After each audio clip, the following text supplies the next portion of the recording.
history, so if some of you have been around as long as I have, which a few of you, maybe even longer, you may know more than I do about some of these things. But I came to Decatur in 1978, and I started working for the Conservation District in 1980.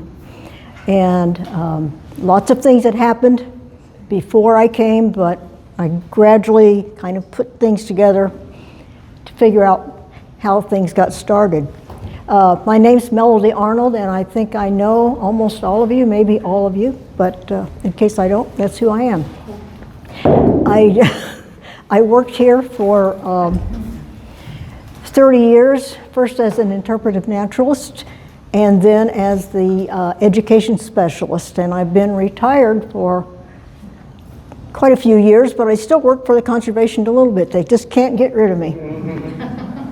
The last time I did this presentation was before an audience of what, about 150 people, and the screen was set so that I could hardly see what was on the screen. I had to move out. The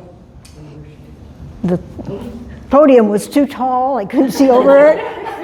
So I had to move out to the edge of the stage, and then I'd have to look back to see what the slide was. Wonder I didn't fall off, but I didn't. So today, hopefully things will go a little bit better. Where did you give it? It was for our volunteer recognition dinner at Richland. So, first of all, who knows how many conservation districts there are in Illinois? 5. There's 5, right. There are only 5. Every county in Illinois has a soil and water conservation district. Only 5 have conservation districts. They are different things. 22 counties have forest preserve districts. And forest preserve districts, conservation districts are similar in a lot of ways.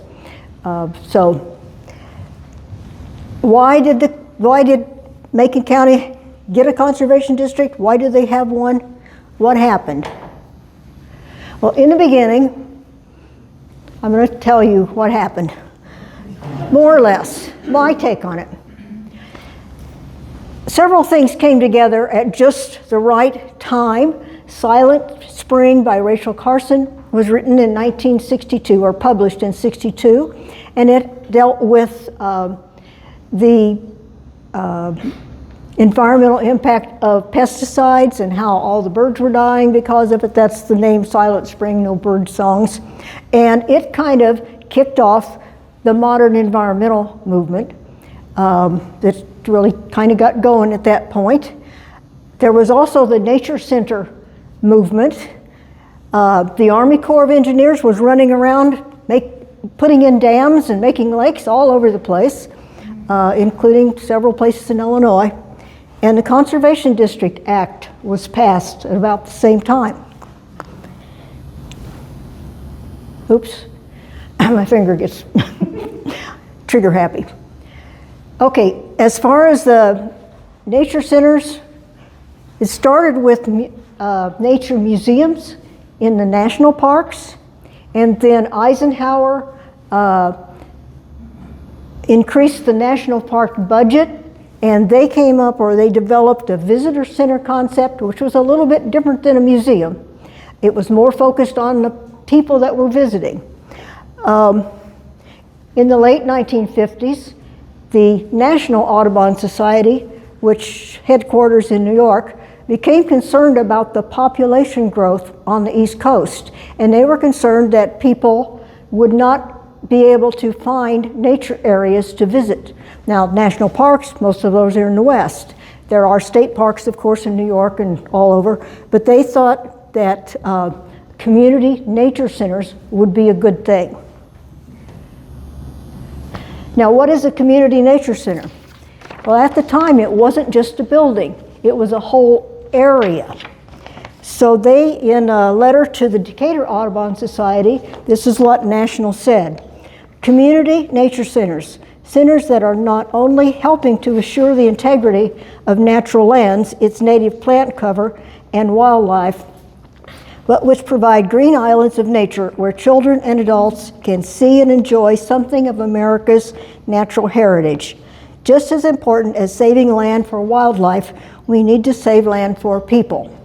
So a little different concept than we have now, because most people think of a nature center as the building. Well, with that, in 1959, a few members of the Decatur Audubon Society, by the way, the Decatur Audubon Society became the Decatur Audubon Society in 1952, so it hadn't been around too long, but they formed a nature center committee. And this is Mrs. Frank Irwin, Alice. In those days, you always listed women by their husband's name, Mrs. So-and-so, and Miss Connie Rigg, Miss Mary Orr. So they were the main ones. Well, they got a book from National Audubon that told how to start a nature center. After they got it, they realized they really didn't have the funds to do it. You needed money to acquire land, and at that time, Decatur Audubon Society had no money. So they just kind of put that on hold. Meanwhile, the Army Corps, like I said, is running around building dams. In 1935, Congress had them conduct a study of the Illinois River Basin, and the Sangamon River is part of the Illinois River Basin. It is a tributary of the Illinois. So the Sangamon was studied. By the mid-60s, the Oakley Dam project was a distinct possibility. In 1962, the Flood Control Act authorized the Oakley Reservoir and channel improvement. So people were thinking, okay, we're going to have a big lake here. Would have been kind of like Lake Shelbyville.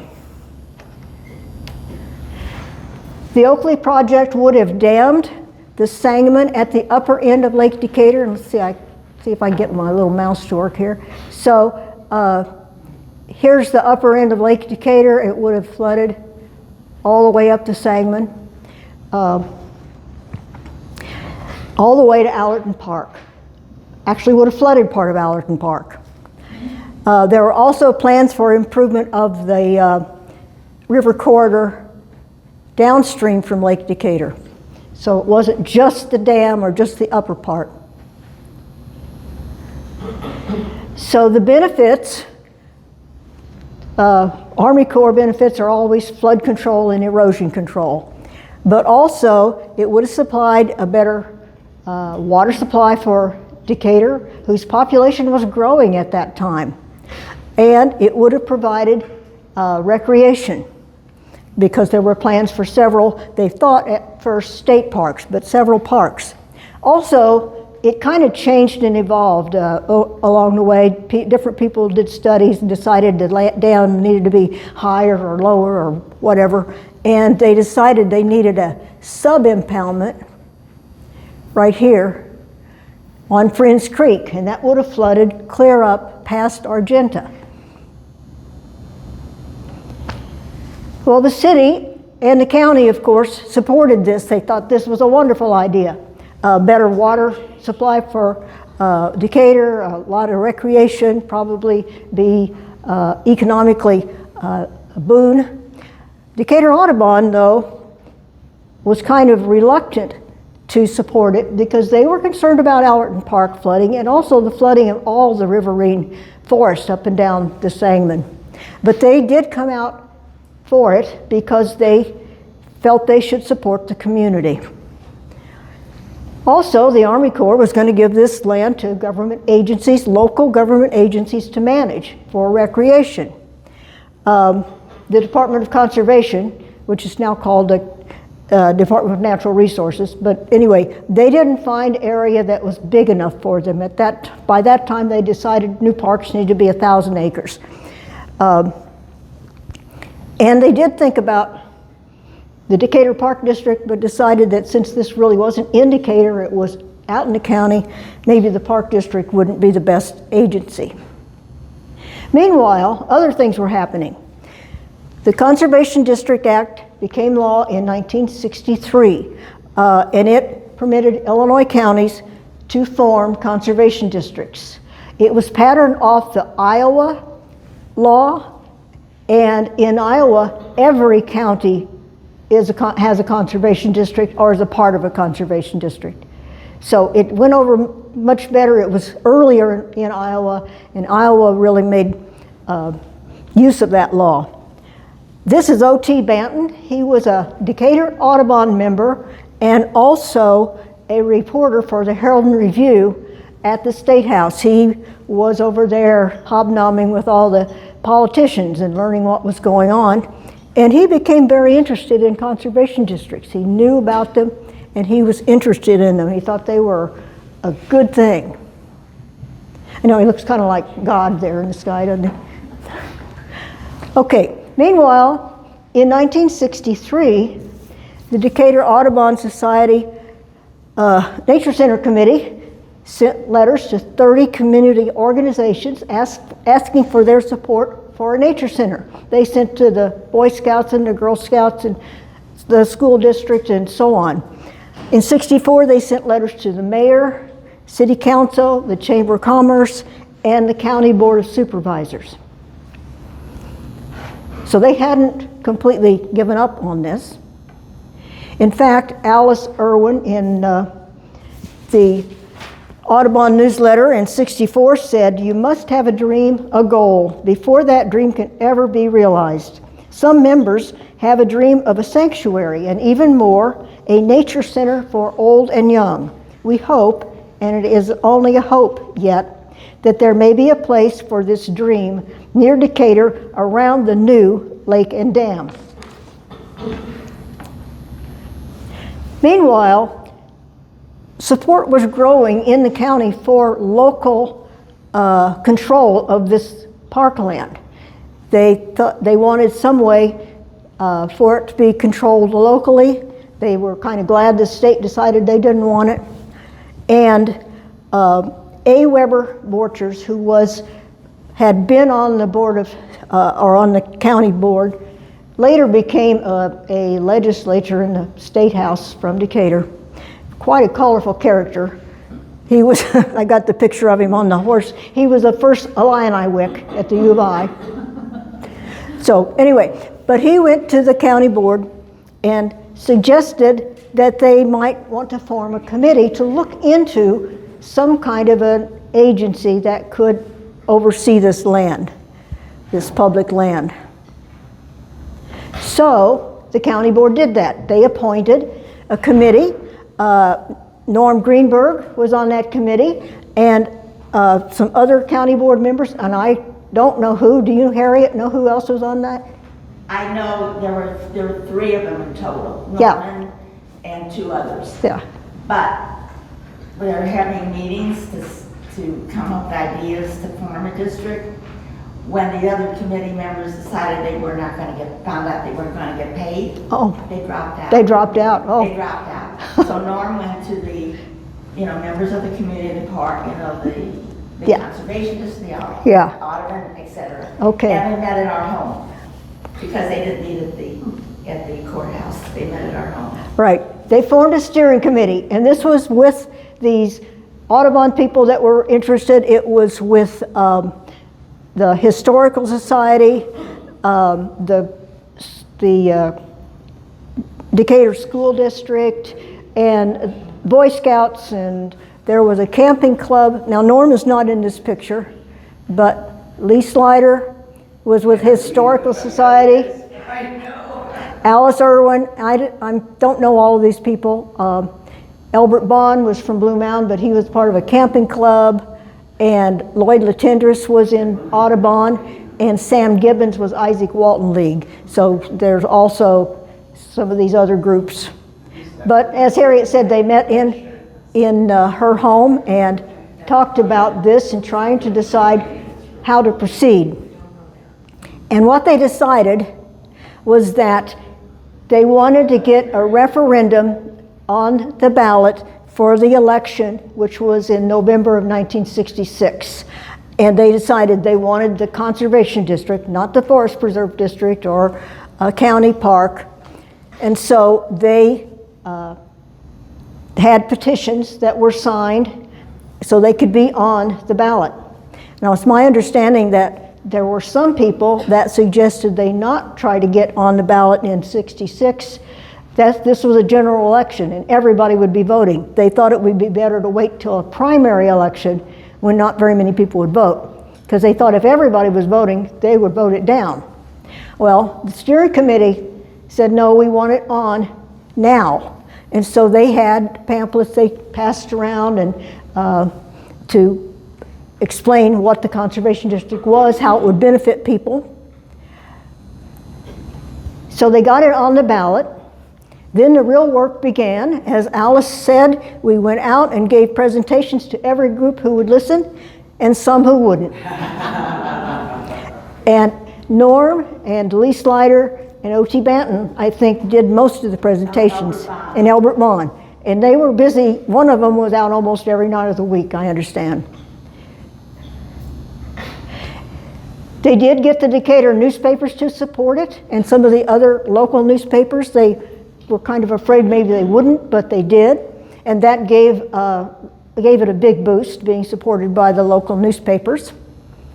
I want to interrupt you too, that at the time too, every time they have a referendum to pass an increase of taxes for the school districts, yes, it would fail. Right. Every referendum failed, but this one made it. 6-1. Right.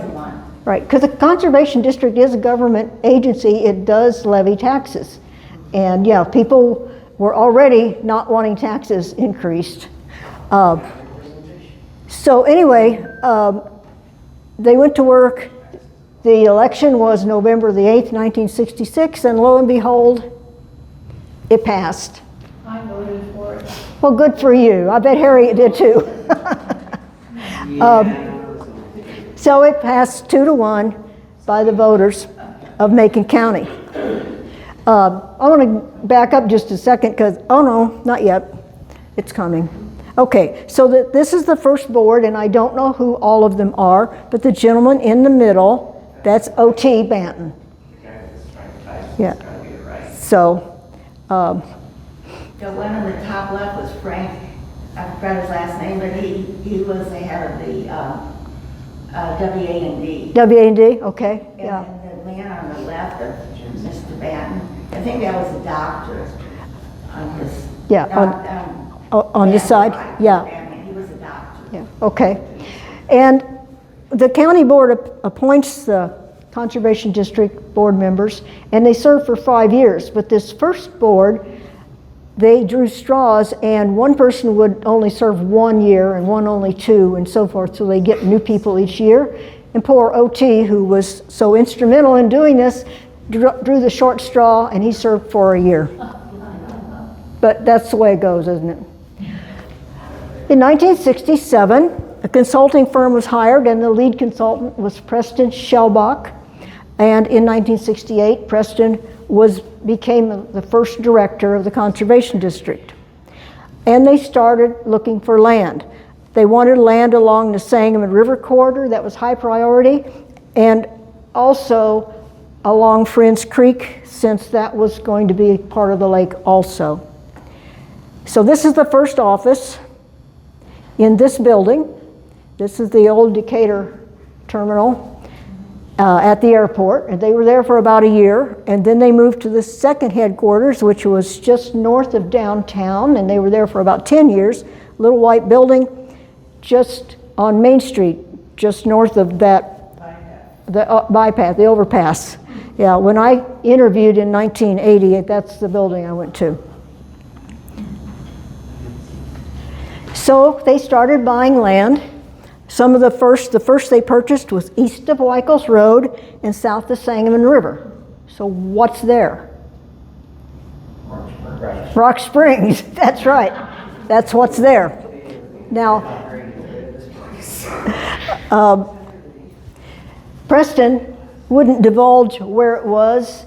There was still some opposition to the Conservation District. There were still people that didn't want the land taken off the tax rolls. So they were kind of secretive at first. But they got busy. And between 1968 and 75, a lot of things happened. They bought land, they made 5-year plans, they bought land up at Argenta, And they did have to use eminent domain a little bit, but not any more than necessary. Farm district was, or Farm Bureau was still opposed.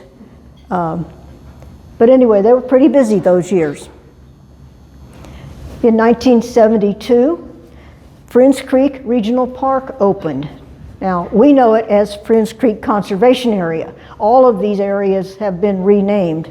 But you can see the campground is still pretty much the same, and that pavilion is still there. So, in 1972, the Conservation District bought the Oglesby Mansion.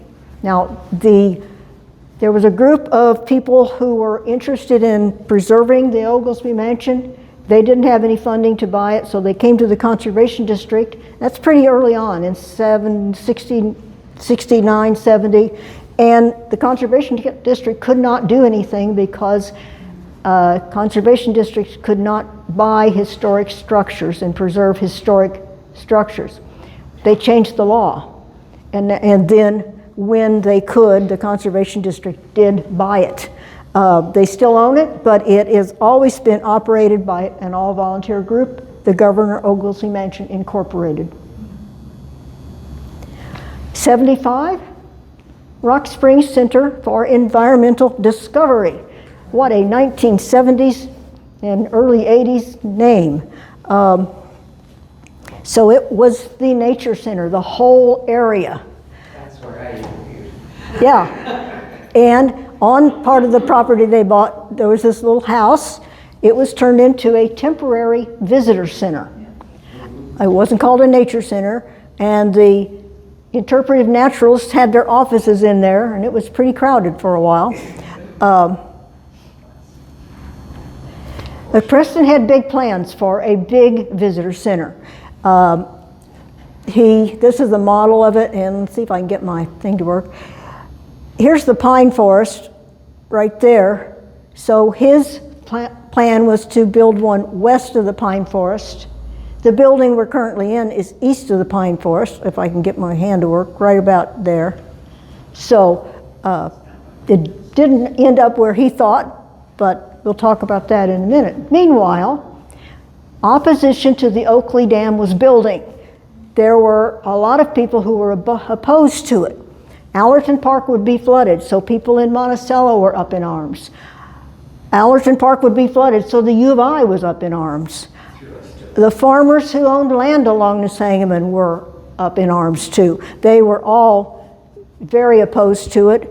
The U of I did several studies pointing out how bad this lake and dam would be for everything. When I was in college, at Eastern, I had a friend who was from Monticello. She was very upset about this.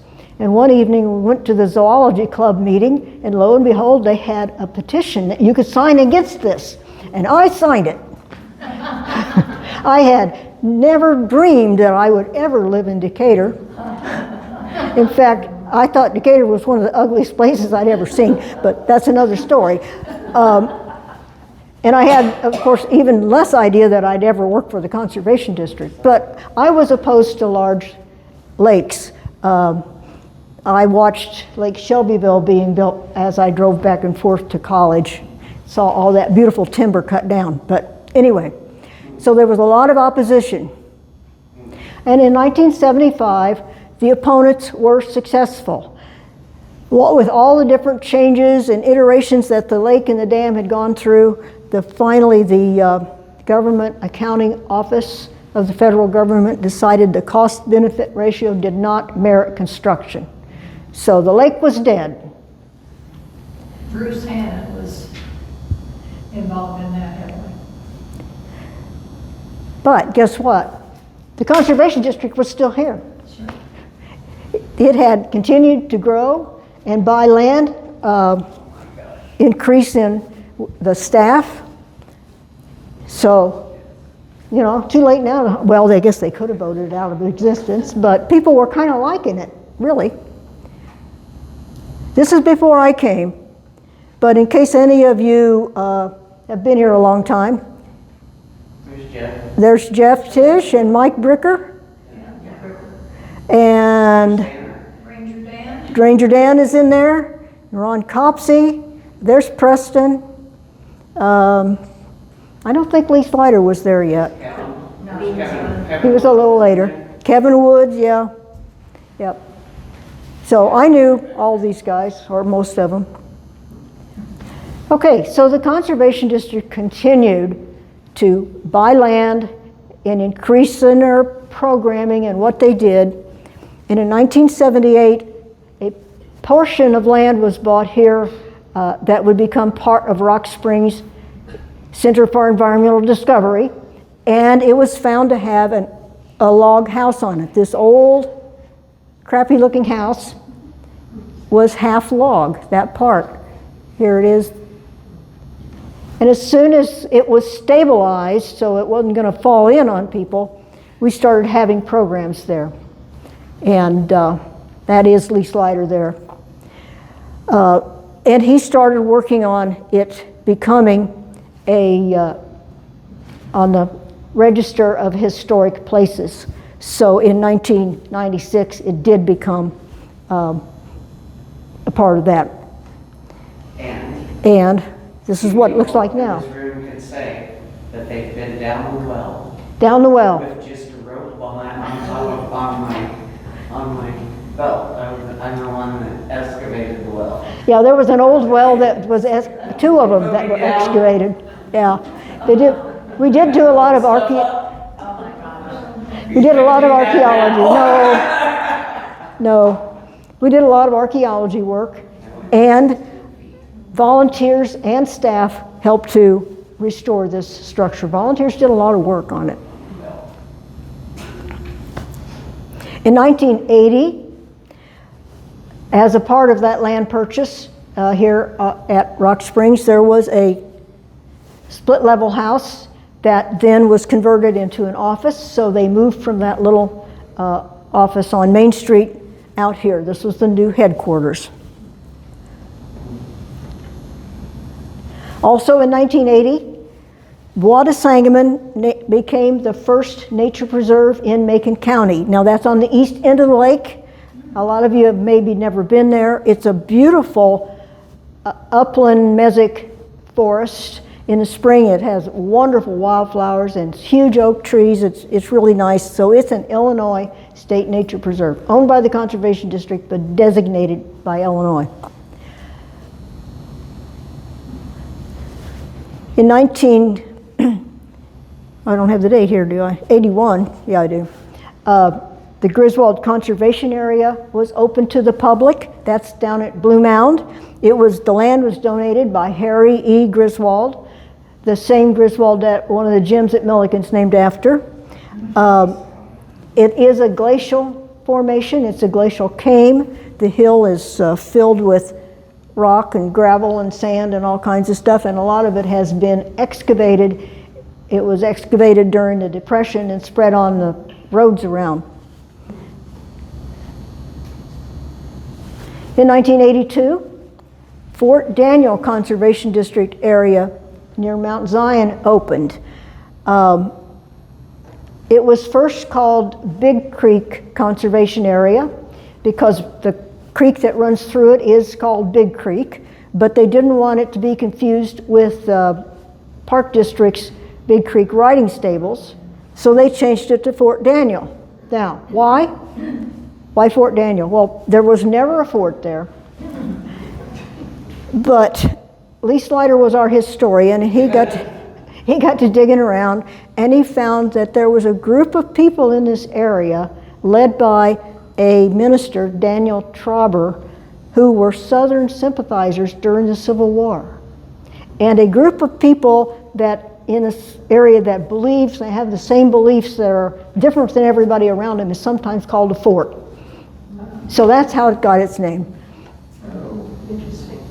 Maybe that's the one that In 82 also, a addition was added to the little temporary visitor center. There's the old building, and this is the new one. It increased our space for programming tremendously. And 82 was the first time we had the Festival of Spring, which we still have. It was also the first time we had our Earth Adventures day camp. We bought cross-country skis that winter. We used to get snow back then, and we rented cross-country skis. We still have some we rent. And our first music group, folk music group, kind of got together here in this building. They called themselves the Skiffles. And that was the predecessor to what we have now as the Dulcimer Club. So lots of things happening, lots of school groups. In 1986, the Bethel School, which looked like this, and it was moved to Friends Creek. It wasn't originally there, it was about a mile away. It was moved there, and then they did restoration work on it, and in 86 it was restored. They worked on it for several years with volunteer labor and staff, of course.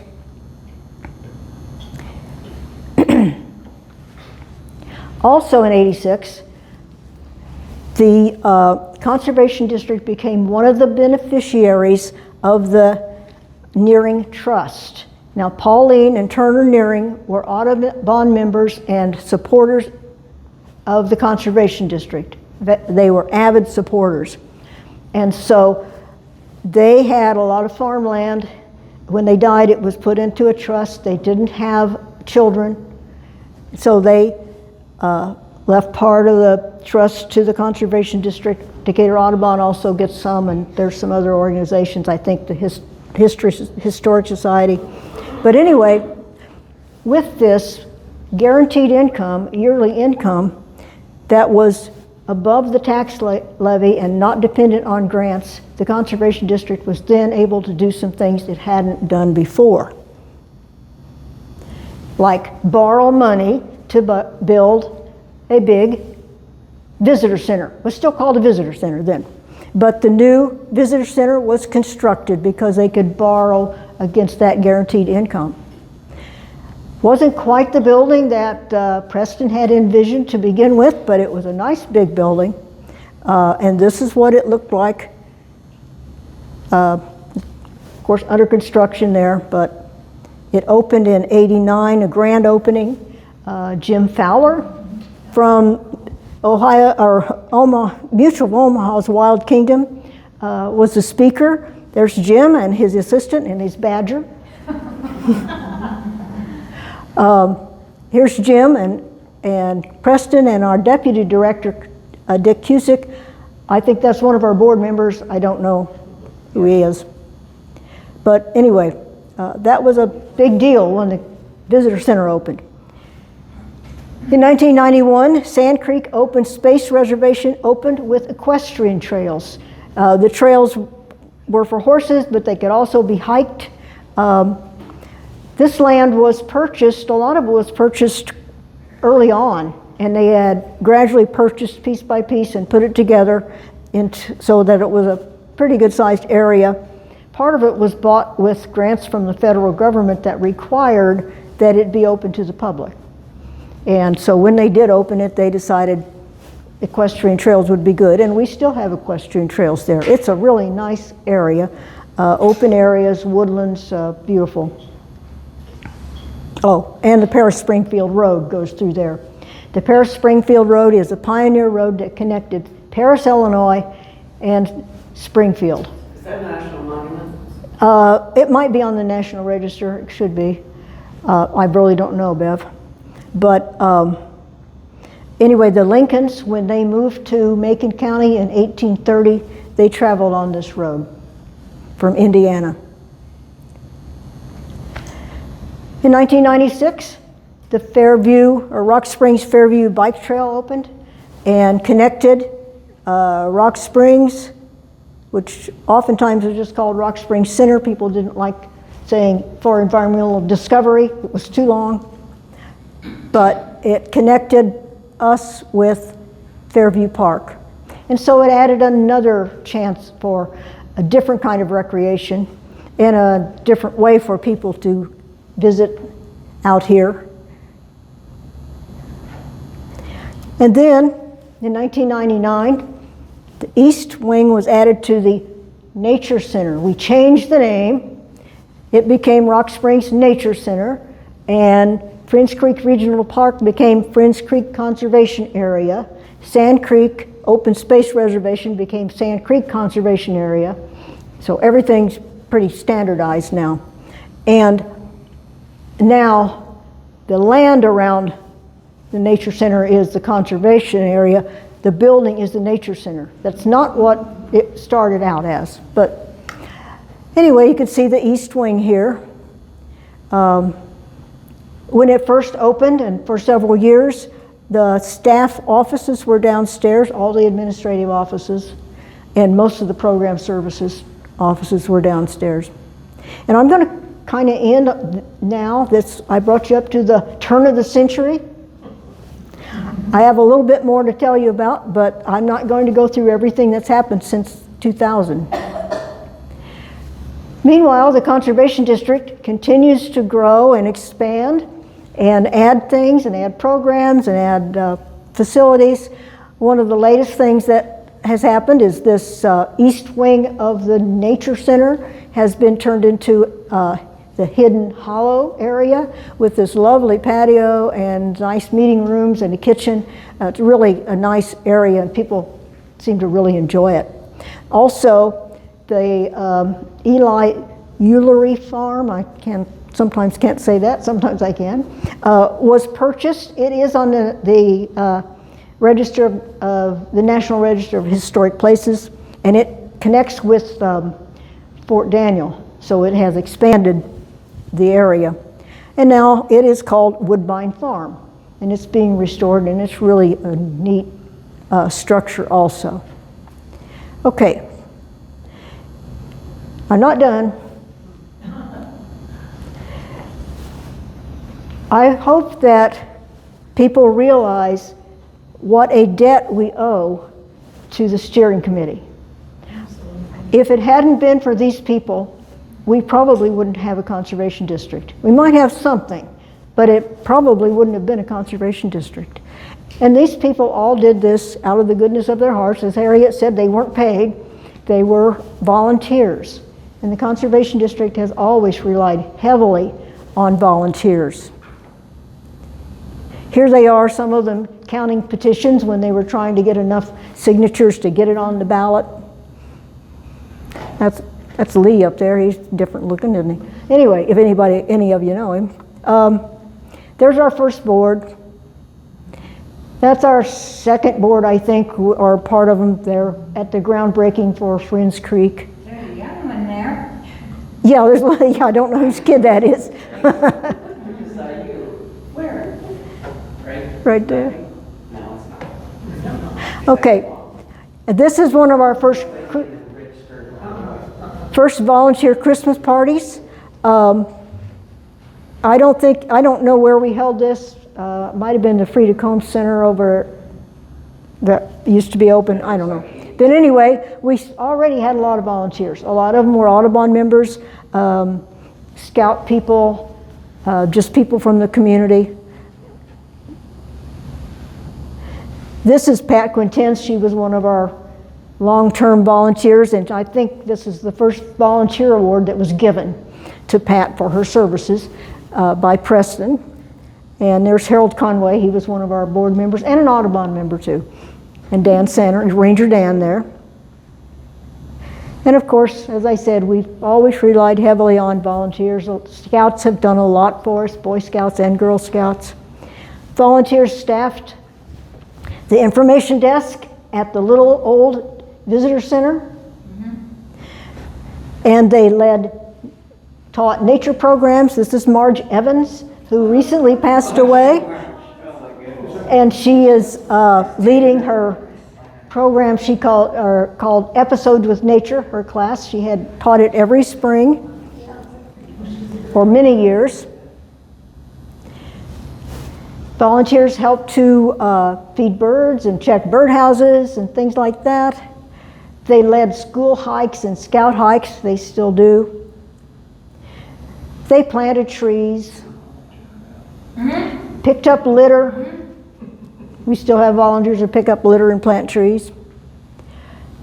As a part of our Prairie Heritage volunteers who interpreted and still do the farmhouse, the Homestead Prairie Farm, Troball Good House, we learned to play vintage baseball.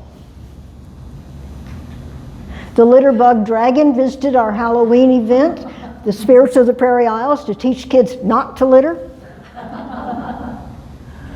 Smokey the Bear and Woodsy Owl visited, and that's my daughter a long time ago. We were in the Decatur Celebration Razzle Dazzle Good Time Parade several years. Volunteers canoed with kids.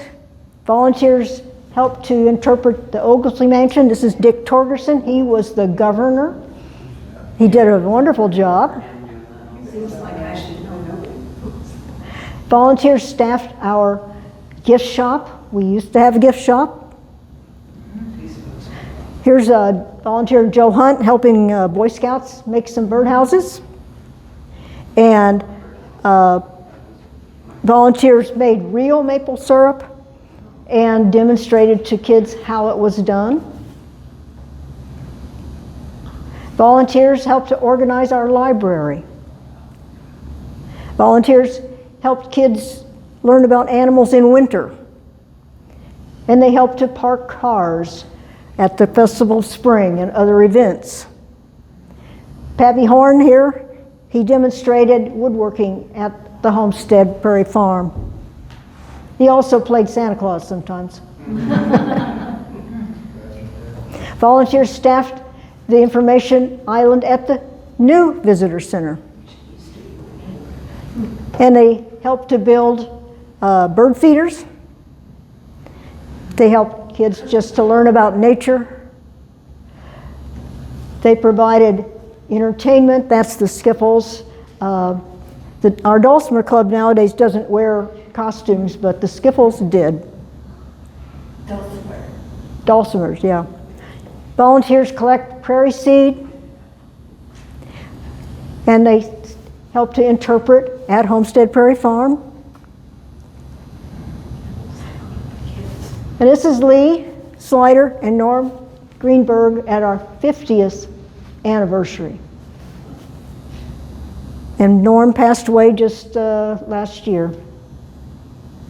So we want to make sure that everyone knows how much we appreciate these two. And we appreciate their wife Harriet, Norm's wife Harriet, and Lee's wife Carol for putting up with them. So meanwhile, the Conservation District goes on. Outstanding, that's great.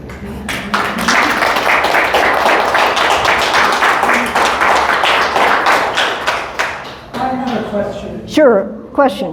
Why, I don't understand, of course I wasn't living here then, I don't understand why a dam would necessarily make people think there's going to be flooding in Monticello. Because if the dam is down here. it would flood all the way up to Monticello. That's how long that lake would have been. Right. That's the flood. Sangamon River goes through Monticello. The dam would have been at the end of what is now Lake Decatur. Yeah. But wouldn't there have already been flooding? This wasn't something new? Well, Allerton Park floods sometimes when the river is really high, but this would have been more or less permanent. And part of that, I mean, of course, the lake is permanent. It doesn't, you know. So, yeah. Yes. I have a question about the old log cabin. Yes. It didn't look like logs, it looked like brick.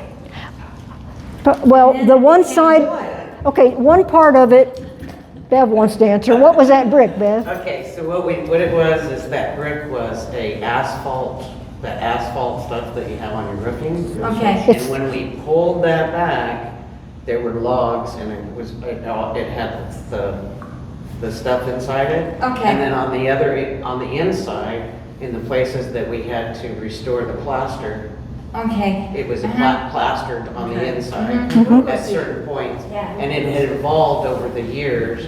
So if you go out on the November candlelight, you can hear the whole history of the family and how we put it together, like which rooms were first and which rooms were second. I was just involved in the archaeology project, the very first one that we did, that they got the grant to do the big one. So we went, a group of high school kids got all the data Yep. for that together, and then you guys, Lee was able to work with Ed. What was Ed's last name? I've forgotten. He was an archaeologist. archaeologist. Ed the archaeologist. Ed the yeah, but Ed was here and he did a grant and lived here for a couple of years doing the whole thing. And it was fantastic because it was all high school kids that did it. Yeah. And it was a program called YCC, which would lead to my question that I Yeah. have for you. Okay, let me just say another word or two about the homestead. That building that was built there where it is, it wasn't moved there. A lot of log structures are moved around. And it was built, we think, in the mid 1850s. We can't narrow down the exact date. But it was lived in continuously until the Conservation District bought it in 1978, I think, or something like that. It had had electricity put in it. It had plumbing in it. It wasn't a very nice house, you know, fancy, but it was lived in. I remember when I first came, there was a Chewbacca sticker on one of the doors. So. It is open for tours today till 4. It's open May through October on Saturdays and Sundays from 1 to 4. Right. That's the question I'd Okay. also like to jump off since I brought in YCC. We got any plans to try to get the YCC kids in a reunion? I think that would be fantastic for this year. I have a few of the people from 80 and a few of the people from 79, or 80 and 81. Did President Lincoln ever go to the log cabin? No. Because there's one in Lewisburg, Missouri, that President Truman would stop at going down south and come Yeah. north. No, there's no evidence that Lincoln was ever at this cabin. It was just a middle-class farmer's house. Now, there was a structure, the Warnick Tavern, that was on the Mount Auburn Blacktop that the Conservation District was going to buy. And they were just about ready to sign to buy it, and it burned down. One day, it's one day, the day before. The day before, yeah. And now that structure, Lincoln might have visited. Okay. And if he didn't visit that particular one, he visited there. I think there might have been an earlier version of it. He would have definitely visited that one. Yeah. There's a few more warnings around. Any other questions? These are all. Where does the Sangamon start? Oh, the Sangamon starts up by Fisher, Illinois, and it curves around and goes by Champaign and then by Monticello and then past Decatur and past Springfield all the way to the Illinois. I was just going to comment that there's a connection between the Boy Scouts who show up frequently helping out with different projects. Yeah. And one of your original board members is Don Berg, who Okay. is the Boy Scout executive. Okay, locally. yes, okay, and I couldn't remember which one. Okay, so it was Don Berg was the Boy Scout. Okay. Any other questions, comments? Okay, if not, there is an exhibit down in the exhibit hall. If you haven't looked at it, it goes through a lot of things that I didn't cover, because there was a lot of things I didn't cover. So if you want to look at that, you're welcome to. Thank you.